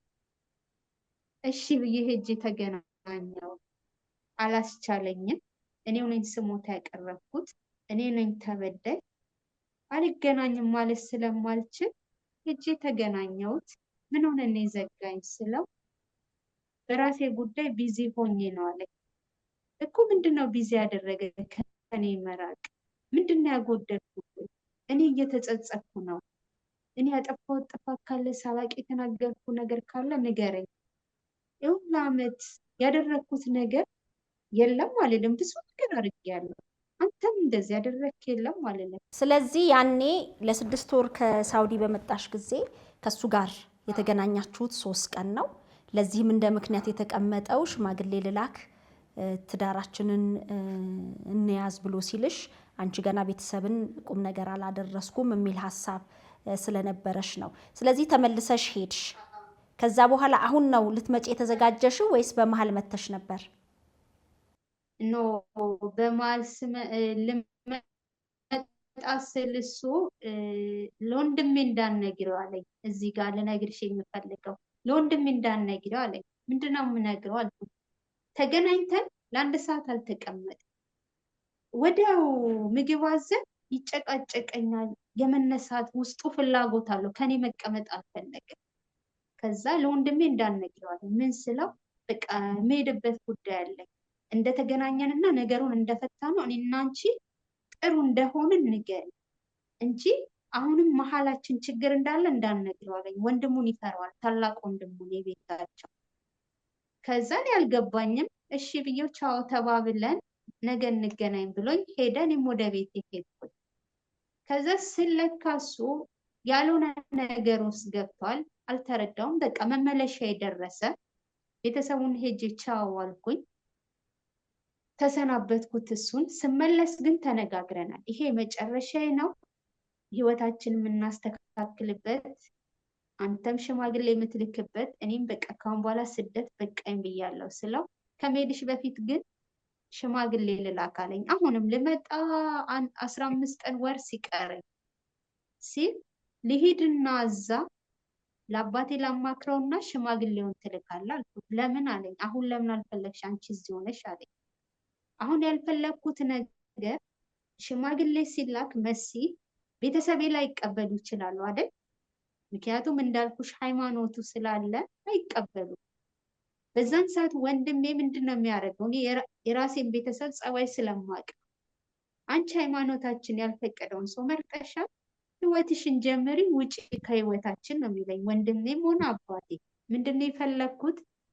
ሽማግሌው እንዳትልክ እኔ እዛ ሆኜ እንደ አባት ሆኖ ያሳደገኝ አጎት አለ፣ እሱን ላማክረውና ቀጥሮክ ተነጋገሩ። ከዛ ወንድሜን አባቴ አንድ ላይ ተነጋግረውበት ሽምግልናውን ያን ይቀበሉካል አልኩት። ታምኝበታለሽ ይሄ ነገር አለኝ። አዎ አልኩት። እንዳልኩትም ለአጎቴ ነገርኩት። አጎቴ አቤት፣ እንዲህ ፍቅረኛ አለኝ፣ ሳልመጣ ማለት ነው መሲ፣ ሳልመጣ ፍቅረኛ አለኝ፣ ይሆን ለአመት ኖሬያለሁ፣ እህቱንም ታውቋታላችሁ አልኩት። ማናት እህቱ አለኝ። እንዲህ ቤት የምትመጣውን አታውቃትም ስለው አውቃታለሁ አለኝ። እና የእሷ ወንድም ላንቺ ፍቅረኛሽ ነው? አዎ። ሃይማኖታችን እኮ አይፈቅድም። ምን ሆነሻል አለኝ። ይሁን ለአመት ስኖር ሁሌም ጭቅጭቃችን ሃይማኖት ነው። ከሱ ጋር ሽማግሌ ልላክ ሃይማኖት፣ አብረን እንኖር ሃይማኖት፣ የሆነ ካፌ ስንቀመጥ እንዴት እኔና ያንተ ነገር ሃይማኖት እያልኩ ነው ምለው። በተገናኘን ቁጥር ሃይማኖትን አነሳበታለሁ። እሱ ደግሞ በቃ አንቺን በሃይማኖትሽ እኔም በሃይማኖቴ ነው የሚለኝ ሁሌ። አንቺን በሃይማኖትሽ እኔም በሃይማኖቴ። እንደዛ ሲል ግን መሀላችን ልጅ ይኖራል። መሀላችን ቤተሰብና ቤተሰብ ይጋጫል። ያንተ ቤተሰብ የተቀበሉኝ ሴት ስለሆንክ ወደ አንተ ትመጣለሽ ብለው ነው። የኔ ቤተሰብ ግን ገና አላወቁም ስለው ይወቁ አለኝ። ይወቁ ያንቺ ቤተሰብ በቃኝ አለ። አጎቴ ነገርኩት። እንዳልኩት ቤተሰብ ሙሉ ተናገረ። አጎቴ እንዲህ ጓደኛ አላት እንደዚህ የሚባል እንደዚህ እህት ተባለ። ሙሉ ፋሚሊ ቀጠሩት። ይኸውልሽ ሽማግሌ ቤተሰብሽ ይወቅ ይወቅ ያለኝ ቀጠሩት ሙሉ ቤተሰቤ። እስኪ ና እንተዋወቅ ካሉ አጎቴ ሲል እሺ እመጣለሁ ፋዘር፣ ዛሬ ግን ስራ ነኝ አላቸው። እሺ መች ይመቻል ልጄ ሲሉት ይሄ ቀን ይመቸኛል አላቸው። ያ ቀጠሮ ተያዘ፣ አጎቴ ማለት ነው። አጎቴ ግን እዚህ ጋር ወንድሜን አባቴ ማስቀመጡ አልነገረውም ለሱ። ምክንያቱም ለመጀመሪያው ስለሆነ እኛ ቤት የሚገባው ሊፈራ ሊደነግጥ ስለሚችል እኔ ብቻ ነኝ ብሎ ነው ያለው አጎቴ። ሲለው ቀረ መስዬ አጎቴ ያህል ቀጥሮት እንደ አባት ያሳደገኝ ሰው ትልቅ ሰው ቀጥሮት ሙሉ ቤተሰቤ ቀጥሮት ቀረ። ደወልኩለትና ምን ሆነክ ነው የቀረው? አባቴ እየጠበቀ ነው አልኩት። ፈራውኝ አለኝ። ለምንድን ነው የምትፈራው? ሁሌ ሽማግሌ ላክ ብለህ ያንተ ቤተሰብና አንተ መቀመጫ ከለከላችሁ። ይኸው መላኩን እኔ ተቀበልኩ። ይላክ ስለው አይ አሁን ዝግጁ አይደለሁም አለኝ። አንቺ ፍቃደኛና ዝግጁ ስትሆኚ እሱ ፍቃደኛ አልሆነም። እዚህ ጋር ነው ጨዋታ የጀመረው። አጎቴ ቀጠሮ አልመጣም። እሺ ሌላ ቀን ቀጠረው ድጋሚ። አሁንም አጎቴ እሺ ያለው እሺ ብሎት ድጋሚ ሲቀጥረው 2 ቀን ቀረ። ከዛ እኔ በቃ ቤተሰቤን ያህል ናክ እኔ ለቤተሰቤ ብዙ ህይወቴን ጉልበቴን ልጅነቴን የጨረስኩ ሰው አንተ ቤተሰቤን ናክ ነገ አግብተከኝ እንዴት ነው ከኔ ጋር ትዳር የምትኖረው? በኪሴ ብር ስለሌለ መሄዱ ደበረኛል እና ለኔ ብትነግረኛለህ ወይ? ለ3 ወር ተዘጋግተን ተመልሰን ሰውነንና ሄዳለሁ አለኝ። ተነጋገርን። ወደዚህ ስመጣ 3 ዓመቴ ነው። ሄጄ ከመጣው ለረፍት ማለት ነው። 5 ወር ይቀረኛል ለ3 ዓመት፣ 5-6 ወር ይቀረኛል ለ3 ዓመት። ግን የመጣሁት ለ2 ዓመት ነበር። ቀኔን ያረዘምኩት ማግባቱን ስሰማ ነው እንጂ ለ2 ዓመት ልገባ ነበረ። ማግባቱን አሁን እሷ አገባ። ሌላ ካገባ ያገባውን ሰው የእናቱ ቤት ሰራተኛ ናት። ትልቁ ቁስሌ ህመሜ እዚህ ላይ ነው። ለ2 ተጫወቱብኝ፣ ለ2 ቀለዱብኝ። እቤታቸው ሲሄድ እሷ አለች፣ ቡና ታፈላልኛለች፣ ምግብ ታቀርብልኛለች። እኔ አላወኩም 2ቱ ጀምረውልሻል። እና ነገር ፈለገኝ። አሁን ከመጣው ነገር ፈለገኝ። ኮሮናውም ጊዜ ገብቼ ነገር ፈልጎኝ ስሞታ ቤተሰብ ላይ አቅርቤያለሁ አይደል? ልጃችሁ መገናኘት ከኔ ያልፈለገን ባህሪው ተቀይሯል። አሁንም ስመጣ እንደዛው። ከዛ ምን ሆነ ነው ጸባይ ተቀየረ። የኔ መምጣትን ተነጋግረን ነው። ለምንድን ነው እንደዚህ ሆንከው ስለው ነገር ይለዋል። እኔ የምናገረው ነገር አይጥመው፣ አያስደስተው። ጭቅጭቅ በቃ ሰለቸሽኝ፣ በቃሽ፣ ምንድነው ሁሌ መጨቃጨቅ አያስጠላሽም ይለኛል። ከዛሽ የኔ ጭቅጭቅ የኔ ነገር ካስጠላክ ምንድነው ታዲያ አንተ የምትፈልገው? ከኔ መኖር አትጓጓም? ከኔ መኖር አትፈልግም? አሁን ከአንተ ለመኖር ስጓጓ አንተ መሸሽን አመጣክ አልኩት። የሚገርምሽ የቤት ዕቃ አሟላለሁ እየገዛው፣ ድስጦች፣ ብርድ ልብሶች፣ የልጅ ልብሶች እንዳይቸግረን የልጅ ማቀፊያዎች ብዙ ነገር ገዝቼ ፎቶ ልክለታለሁ፣ ነግረዋለሁ። ከዛ ስለው ይህን ዕቃ ከመግዛትሽ አለኝ። እንደው ምን አልኩት መሰለሽ መስዬ ስራ የለኝም አለኝ። ሁሌ ስደውል ስራ የለኝም ሲለኝ በቃ እሺ እኔ ደስ እንዲልክ መኪና ልገዛ ነው ስለው በማስም አለኝ። በወንድሜ ስም ማድረግ አልችልም፣ ገና አልተጋባንም። በወንድሜ ስም ይሁንና መኪናውን ልግዛና በብድር ሙሉ ሳይሆን በብድር መኪናውን ልግዛና ቢያንስ መኪናው ራይድ እየተሰራበት ለቤት ኪራይ ለቤት ወጪ የምለው እዛ ላይ ይውላል። እሱም ጥሩ ሀሳብ አመጣልኝ። አክሲዮን ቤት ተመዘገብ እና ቤት እንዲህ ላረግ ነው፣ ይሄ ምን ይመስልሻል አለኝ። እንደ አክሲዮን እንዳገባ አልኩት። ለምን አለኝ። ኬት አንጥተህ ልከፍለው አልኩት። ስለው ፈጣሪ ያውቃል አለኝ። እንዴ ፈጣሪ እንዲሁ ዝም ብሎ ይሰጣል? አንተ ስራ የለም እያልከኝ እኔ እየሰራው ለመኪናው መከፍል ከሆነ ኬት መጥቶ ነው አክሲዮኑ የምትገባው? ባዩን ያለክን የፀጉር ሙያ ስላለ ብርክን አጠራቅመውና ከፈለክ ራይዱ ከፈለክ የፀጉር ሙያክን ትማራለህ አልኩት። ስለው ኖ የፀጉሩንም አልፈልግም፣ ራይዱ ስትመጪ ምፈልገው ቤቱን ነው አለኝ። አንገበገበኝ ያ ቤት። ካልገባው ኦኬ እሺ ግባ አልኩት። ያ ቤት ገባ። ብር ጠየቀኝ። እንዳልኩሽ ጭቅጭቁ ሳይመጣ ብር ጠየቀኝ። ብር ሲፈልግ ነው እኔ ጋር ለካ የሚደውለው። እኔ አልገባኝም። እዛ ጋር ሌላ ህይወት አለው። እሷ ናት መሰለኝ ብር በላት እንደዚህ በላት እንዲህ በል እያለሽ ምትለው። ከዛ ብር ፈልጋለሁ አለኝ። የምን ብር አልኩት።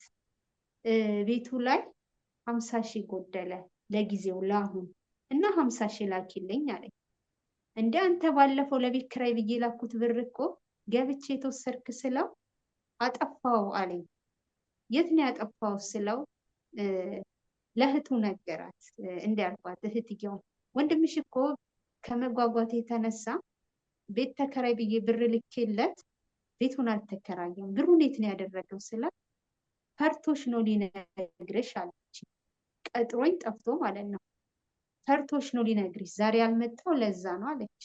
ለምን ፈራኝ አልኳት ስላት የቤት ኪራይ ላክሽው ብር ፕሪንት ገዛበት አለች። ለምን ገዛበት? እኔ እሱን አላዘዝኩም ስላት አይ እሷ ስትመጣ እኮ ምን ልስራ ብላ ከምትል አንድ ሀሳብ እቀንስላታለሁ። ስለዚህ ይህን ፕሪንት ገዛውላት ብር ጨምሬ 2000 ጨምሬ 26,000 ገዛውት አለት ሲላት ኦኬ የኔ 23,000 ፕሪንቱን ገዛበት ጨምሮ ስላት አዎ ኦኬ ፕሪንቱ ከማን የገዛው ስላት እህቴ ትሰራበት ነበር አላዋጣ ሲላት ልትሸጠው ስትል ከሷ ገዛው አለ። ኦኬ ይሄ ብር ፕሪንቱ ላይ ዋላ በቃ ይቀመጥልኝ አልኩት። ከዛ እሺ አሉኝ። ስሄድም ለሱ ክፍል ነው የተቀመጠው። ያ 23,000 አለ 50,000 ላኪ አለኝ። ላኩኝ። ያን 50,000 በድብድብ ላኩኝ። አሁንም ተመልሰሽ ላኪ 50 ያለሽን አለኝ። ሲለኝ እኔ ያለኝ ብር መኪና ላይ አውያለሁ ኬት ነው ማመጣው? ይሄ ነገር ተነጋግረን እኮ ነው ኬት ነው ማመጣው ስለው በቃ ታዩ ብሎ ነገር አለ። ከዛ ዘጋኝ። ሲዘጋኝ አሁንም ለእህቱ ደውዬ ስሞታ አቀረብ። ዘጋኝ ወንድምሽ ምን ሆኗል ስላት ምንም አላቅም አለች። እንዴት አታቂ ምናምን ስላት ሚሴጅ ላከልኝ እሱ ካሁን በኋላ አይንሽን እንዳላይ ካሁን በኋላ አንቺ ለትዳር ምትሆኝ ሴት አይደለሽ ምናምን ሚል ሚሴጅ ላከልኝ። እንዴ ምን ሆኖ ነው እንደዚህ ሚሴጅ የላከው ስላት አላቅም። ምን ሆነ ነው ሚሴጅ የላከው ስለው አንቺ ለትዳር ምትሆኝ ሴት አይደለሽም ማለት ለምን አልኩት። በቃ ውሃ ቅዳ ውሃ መልስ ጭቅጭቅ ብቻ ነው አንቺ ጋር የኔና አንቺ ነገር ይቁም ከዚህ ጋር አለኝ።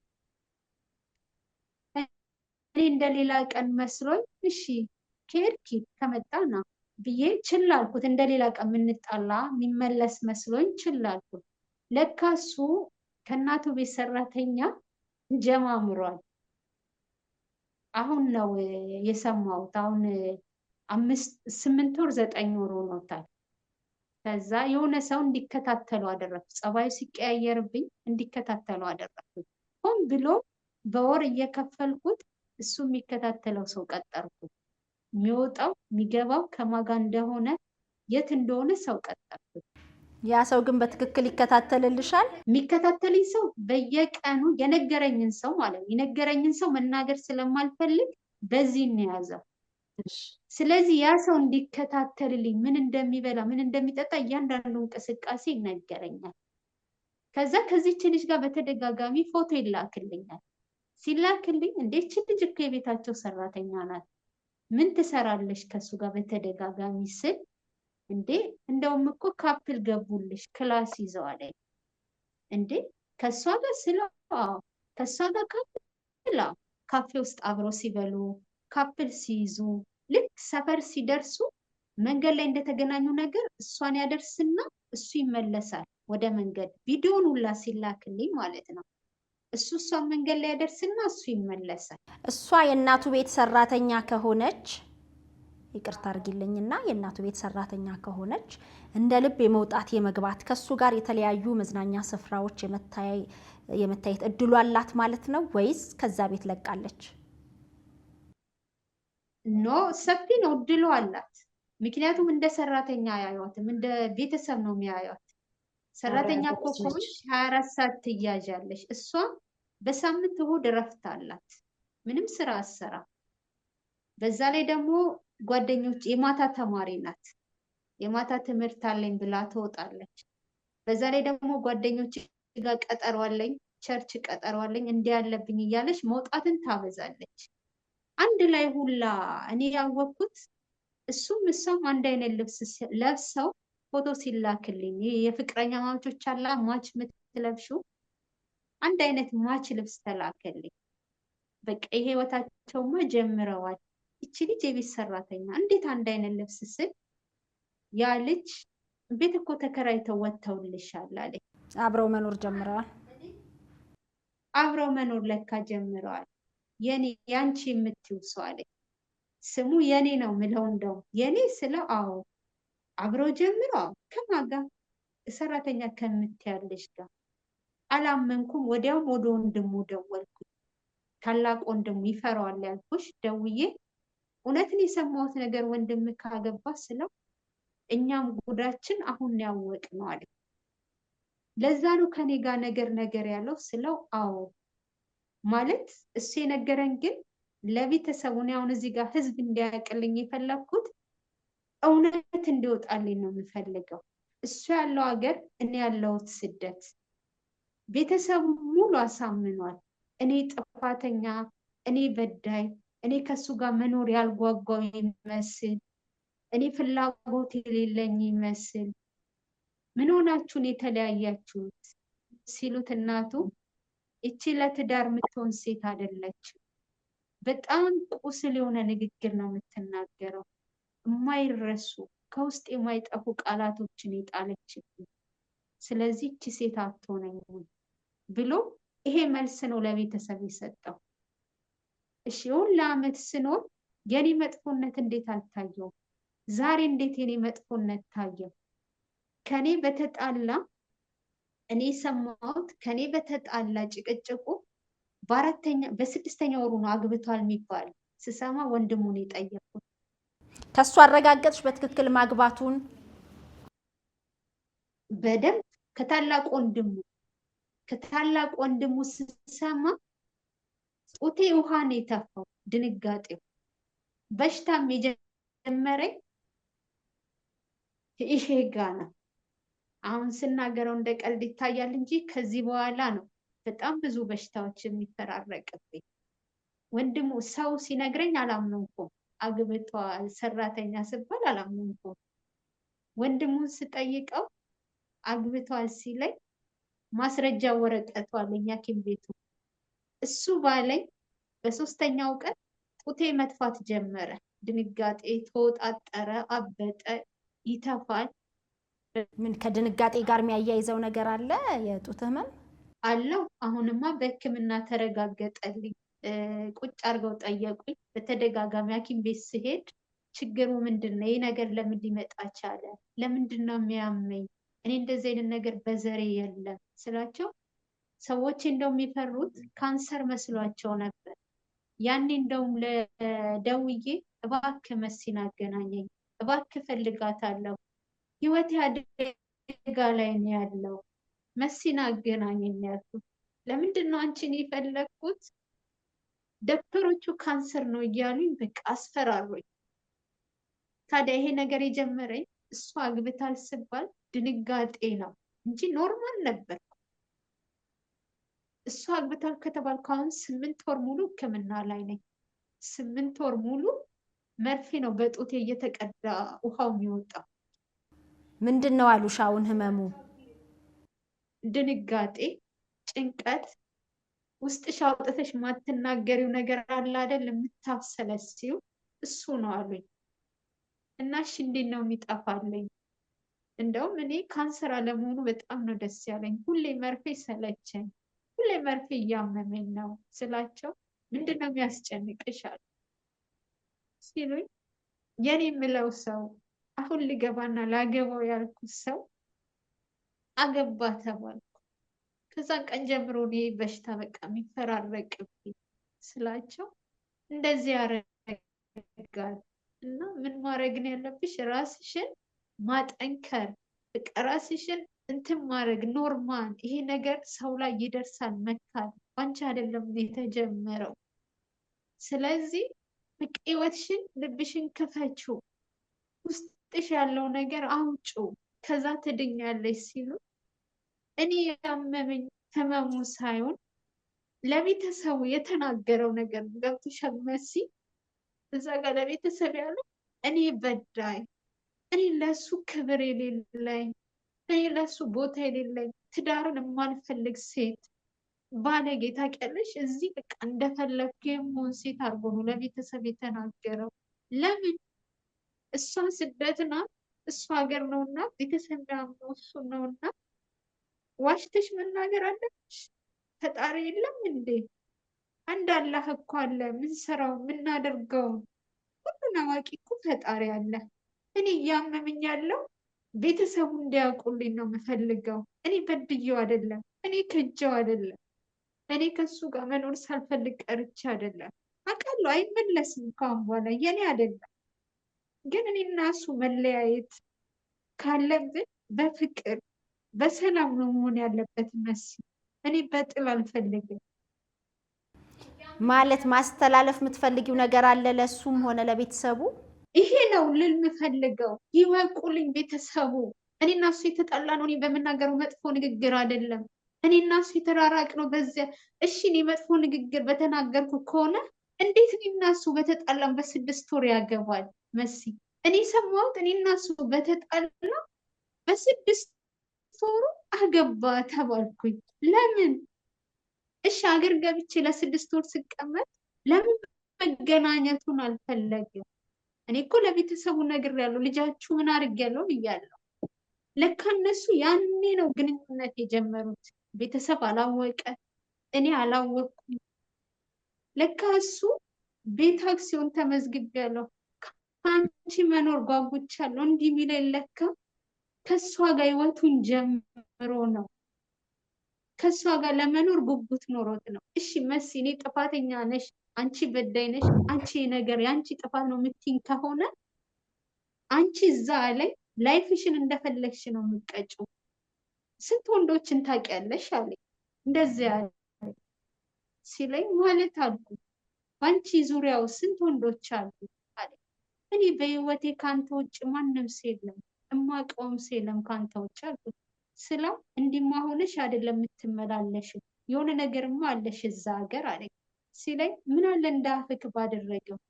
እኔ ግን ድህነትን ለማሸነፍ ገብቷል፣ ቤተሰብን የሆነ ቦታ ለማድረስ እኔና አንተ ደግሞ ተለውጠን እንዳልኩ መኪና ገዝቼ አንተ ራይድን እየሰራ እኔ ደግሞ ሙያ የዚህ ሀገር የምግብ ስለሆነ ምግብ ቤት ልክፈት እያልኩት ነበር።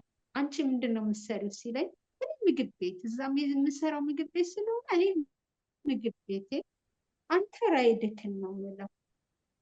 ታዲያ ወንድሙ ምን አርጌው ነው አባቱ ምን አርጌው ነው ስላቸው እናንተ እሷን አታውቋትም፣ ለትዳር የምትሆን ሴት አይደለችም፣ እሷ ዘላይ ናት፣ እሷ ንግግሯ ከውስጥ የማይጠፋ ጠባሳ ትታብኛለች አለ። እሺ የኔ መጥፎነት የታየው ዛሬ ነው? ይሁን ለአመት የት ሄዶ ነበር? ለ17 ዓመት ስንኖር የት ሄዶ ነበር? እኔ መጥፎ ከሆንኩ፣ እኔ ባለጌ ዘላይ ከሆንኩ እስካሁን ለምን አልተገለጸለትም? አሁን ነው እንደሚገለጥለት የኔ መጥፎነት። እኔ ግን ይኸው ለበሽታ ዳረገኝ። አሁን እኮ ተነስቼ መግባት እችላለሁ፣ አመቴን ጨርሻለሁ አይደል? ጡቴ በምመጠጥ ሰዓት ህመም አለው፣ ስራ እንዳሰሪ ተብያለሁ። እኔ ግን ስራ ሰራለሁ፣ በብር ነው። እዛ ከሄድኩ እናት አባቴ ላይ ነው የምወድቀው። መሲ እናት አባቴ በምን ያሳክሙኛል? በምን ንገሪኝ። ስለዚህ እኔ እዚህ እየሰራሁ ብሬ ደሞዜ ሕክምና ላይ ነው የማውለው። መመጠጥ ማለት ውድ ነው፣ በጣም ውድ ነው። ብታይ አንዱ ጡቴ አይደለም ሁለቱ ነው የሚመጠጠው። እያመመኝ እሰራለሁ ብር ለማግኘት ስል። ከሄድኩ እናቴ በምን ታሳክመኛለች? ከሄድኩ አባቴ በምን ያሳክመኛል? ስለዚህ ህመሜን ችዬ የእሱ ስቃይን ችዬ ገና ውሸቱ ለምን ለቤተሰቡ እንደዚህ ይላል? እኔ ከሱ ውጭ ሌላ ወንድ አይቼ ከሆነ መሲ ወይኔ እሱን በድዬ ከሆነ የፈጠረኝ አንድ አምላክ ይቀጣኛል። እኔ በድህነት ያደግኩ ልጅ ስለሆንኩኝ እንዲህ መዛለል አልወድም። ወንድ ጋር እንዲህ መንጠልጠል አልወድም። በቃ መታመን፣ በቃ ሁሉ ነገሬን የሰጠሁት ለሱ ነው። ብዙ ነገርን አድርጌያለሁ ለሱ ለቤተሰቡ። 12 ዓመት ስደት ስኖር ብዙ ነገር ለቤተሰቡ አድርጌያለሁ። ግን የእነሱ መልሴ ነው ወይ ለምን አልነገራችሁኝም ስል ምንድን ነው ያሉት መሰለሽ መሲ? ባወቅሽ ሰዓት ወቂ ብለን ነው አሉኝ። አየሻ እኔ ያ ሰው ባይነግረኝ እሱ ሁሌ እወድሻለሁ አፈቅርሻለሁ እያለ እየዋሸ ሊኖር ነበር ማለት ነው። ግን ለምን አልነገራችሁኝም ስል ጥፋት ያለው አንቺ ነው፣ አንቺ ነሽ ያጠፋሽው፣ አንቺ ነሽ ለዚህ የዳረግሽው አሉ። ምንድን ነው ያጠፋው ስላቸው አናቅም፣ ግን እሱ ያለው መጥፎ ንግግር ነው፣ ለትዳር የምትሆን ሴት አይደለችም ብለዋል አሉኝ። በኢሞ አይደለም ቀጥታ ነው የምደውለው፣ ስሜቴንም አልገልጽም። እሺ እውነታው ግን ያለው አንድ አላህ ጋር ነው። እኔ በድዬ እኔ አጥፍቼ ከሆነ አላህ ስራዬን ይስጠኝ። እሱ በድሎ እሱ አጥፍቶ ከሆነ ደግሞ አላህ ስራውን ይስጠው። ግን እኔ የምፈልገው ውስጥ እያመመኝ ያለው ይህም 8 ወር ሙሉ አልረሳሁትም። 8 ወር ሙሉ ያመኛል ሳስበው። ለማለት ተንፍሰው ለማልናገር ሰው ሀገር ውስጥ የመርሳት ባህሪ ያመጣ። ይሄንን ካመጣብኝ በኋላ ሰዎች ምሳስር ያሉኝን እረሳዋለሁ። አሁን ያለሽበት እንግዲህ በጣም በመሰበርና በመጎዳት ውስጥ ነሽ። እንግዲህ የዓመታት ፍቅረኛዬ ወደፊት ትዳሪ ብለሽ ያልሽው ሌላ ጋብቻ መፈጸሙን መስማትሽ እጅግ ልብሽን ሰብሮታል። ምናልባት በዚህ አጋጣሚ የሸገር ኢንፎ ሚዲያ ተከታታዮች፣ የስነ ልቦና ባለሙያዎች በቅርብ ቢያገኙሽ ቢያማክሩሽ ካለሽበት ስብራት መውጣት እንድትችይ ቢያግዙሽ አንቺ የምትገኝበትን አድራሻ ማስቀመጥ እንችላለን ወይም እኛ በውስጥ መስመር እንድንሰጥ ፍቃድሽ ነው? እኔ ያው እንደዚህ በውስጥ እንጂ በውጭ አልፈልግም። ምክንያቱም ሁሌ እሱ ያስፈራራኝ ነበር። እኔ እንለያይ ስለው በፊት እኔና አንቺ ከተለያየን ቤተሰብሽን አጠፋለሁ ይለኝ ነበር። ቤተሰቤን እንደምወዳቸው ስለሚያውቅ ለቤተሰቦቼ ሁሉ ነገሬን እንደምሰጣቸው ስለሚያውቅ ነፍሴን እሰጣለሁ ለቤተሰቦቼ። ምክንያቱም ያለ እነሱ የለኝም። ሁሌም ያስፈራራኝ እንለያይ፣ በቃ እኔ እናንተ ነገር እኔ ጭቅጭቅ ሰለቸኝ፣ እዚህ ስራ እየደከመኝ አንተ እዛ እየተጨቃጨቀኝ እኔ በቃ ደከመኝ እንለያይ ስለው አንቺና እኔ ከተለያየ ይሄ ነው። አሁንም እንዳያውቅኝ የፈለግኩት ለዛ ነው። ስለዚህ በውስጥ መስጠት እንችላለን። አዎ በውስጥ ስጭልኝ መሲ። 2 ደግሞ የምፈልገው ፕሪንቱን እና ብሬ። ስንት ብር ነው እሱ ጋር ያለሽ? እስከ ፕሪንቱ 123,000 አለኝ።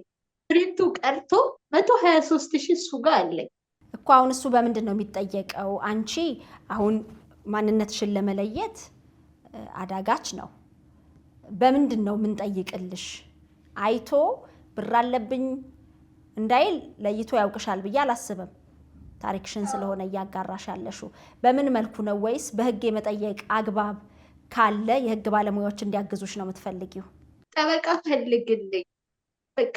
እሺ ሁሌ መልሳለሁ ነው የሚለው። መልስ ስትይው መሬቱ ሲሸጥ ነው የሚልሽ። እኔ ደግሞ መሬቱ እስከሚሸጥ አመት ጠበቅኩኝ። እሺ መሬቱ 2 ዓመት 3 ዓመት እሱ አትርፎ ሲሸጥ ያኔ ነው የሚሰጠኝ። እኔ ደግሞ ቸግሮኛል፣ ስራ የለኝም። በአሁን ሰዓት አሞኛል። የማገኘው ሕክምና ላይ ነው እየዋልኩት ያለሁት። ቤተሰቤ ከላኩኝ 6 ወር ሆኖኛል። ስለዚህ ይሄ ብር ከሰጠኝ አንደኛ ያለሁት በቤት ኪራይ ነው፣ ሁለተኛ ቤተሰቤ ከኔ እጅ ነው የሚጠብቁት። ቤተሰብ አስተዳዳሪ ነኝ። ስለዚህ ነግሬዋለሁ። ይሄ 123,000 ወደ ወንድሜ አካውንት አስገባው። እኔ ከአንተ ጋር ካሁን በኋላ ምንም ነገር አልፈልግም፣ እባክህ ብሬን ስጠኝ ብዬ እኔም ጠይቀዋለሁ። ወንድሜም ጠይቆታል። አባቱም የሱም ቤተሰብ ጠይቆታል። የለኝም ነው የሚልሽ። አክሲዮኑ እስከሚሸጥ ትጠብቅ ነው የሚልሽ። እሱ ደግሞ አክሲዮኑ አትርፎ እስከሚሸጥ ነው የሚጠብቀው። እኔ ደግሞ እስከዛ አልጠብቅም፣ በቃ አልጠብቅም ብዬዋለሁ። ስለዚህ የህግ ባለሙያ ካለ እባካችሁ እርዱኝ፣ በቃ እርዱኝ። እኔ አቅም የለኝም። እዚህ ጋር ማንነቴ በውሸት ተመስርቶ ብሬንም ተከድቼ የ17 ዓመቴንም ፍቅሬንም አጥቼ እነሱ እንደዛ እየሆኑ ለምን?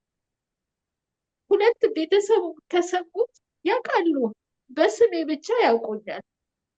እኔ ምንም ልጃችሁን አላደረኩም፣ እኔ ልጃችሁን አልበደልኩም። ግን እውነት ይሄ ከሆነ የኔ መልስ፣ እኔ ለእናንተ ስንት ነገር ሆኛለሁ። ውስጣችሁ ግን ሰላም ያገኘዋል? እሱ በማግባቱ እናንተ ደስተኛ ናችሁ? ከእሷ ጋር በመኖሩ እናንተ ደስተኛ ናችሁ? በዛ ላይ በራሷ ጊዜ ትወቅ። አሁን ማወቅ የለባትም አሉኝ። መች ነው በራሴ ጊዜ ማውቀው? አስቢ መሲ፣ አሁን እኔ አለኝ ብዬ የኔ ሰው ስገባ አግብቷል ብባል አገሬ ላይ ሰላም መሆን ይመስልሽ ነበር? እግዚአብሔር ካንቺ ጋር ይሁን። ታሪክሽን ስላጋራሽን እናመሰግናለን። የስነ ልቦና ባለሙያዎች አሁን ካለሽበት ጭንቀት፣ የመከዳት ስሜት መውጣት የምትችይበትን ሙያዊ የሆነ ምክር ሊሰጡሽ የሚችሉ ባለሙያዎች ካሉ እንግዲህ ስልክሽን በውስጥ መስመር እንልካለን። አይዞሽ፣ እንግዲህ እግዚአብሔር ካንቺ ጋር ይሁን። አሚን መስዬ፣ በጣም አመሰግናለሁ። በምፈልግሽ ሰዓት ነው ያገኘሁሽ። በጣም ሰው ነበር እንደዚህ የምተነፍስለት ሰው ያጣሁት። የውስጥ ህመም ያማል። ፈልጌሽ ባገኘሁሽ ሰዓት ስላገኘሁሽ መስዬ በጣም አመሰግናለሁ። አላህ ብድሩን ይክፈልሽ። አሜን። እንግዲህ ተመልካቾችም አይተው መልካም የሆኑ ሀሳብና ገንቢ የሆነ አስተያየት ይሰጡሻል ብዬ አስባለሁ። ካለሽበት ሁኔታ የምትወጭበትንም መንገድ ያመላክቱሻል ብዬ አስባለሁ። እንግዲህ ከዚህ ነገር ወጥተሽ የራስሽን ህይወት መስርተሽ ለመገናኘት ያብቃን። አሜን አሜን። እውነት እሱን ረስቼ የራሴን ህይወት ጀምሬ፣ በዱዓችሁ በጸሎታችሁ አትርሱ። የኢትዮጵያ ህዝብ ጸሎት ዱዓ ያርግልኝ። በቃ እሱን ረስቼ የራሴ ህይወት የምጀምርበት ቀን ነው የምፈልገው። እንግዲህ የዛኔ የደስታሽ ተካፋይ ያርገን። አሚን መስዬ፣ አሚን። ፈጣሪ እናንተን ባላ በጥሩ ነገር ልቤን እንዳስደሰታችሁት ልባችሁ ይደሰት። እንደዚህ መተንፈስ ቀልድ አይደለም። ሸገር ኢንፎ አዳዲስ ወቅታዊና ተአማኒ የሆኑ መረጃዎችን ያገኙበታል። ሰብስክራይብ በማድረግ ቤተሰብ ይሁኑ። የምንለቃቸው ቪዲዮዎች ፈጥነው እንዲደርሱ የደውል ምልክቷን ይጫኑ። ውዴታውን ለመግለጽ ላይክ፣ ሀሳቡን ለማካፈል ኮሜንት፣ ለሌሎች ለማጋራት ደግሞ ሼር ያድርጉ። አብራችሁን ስለምትሆኑ ከልብ እናመሰግናለን። ሸገር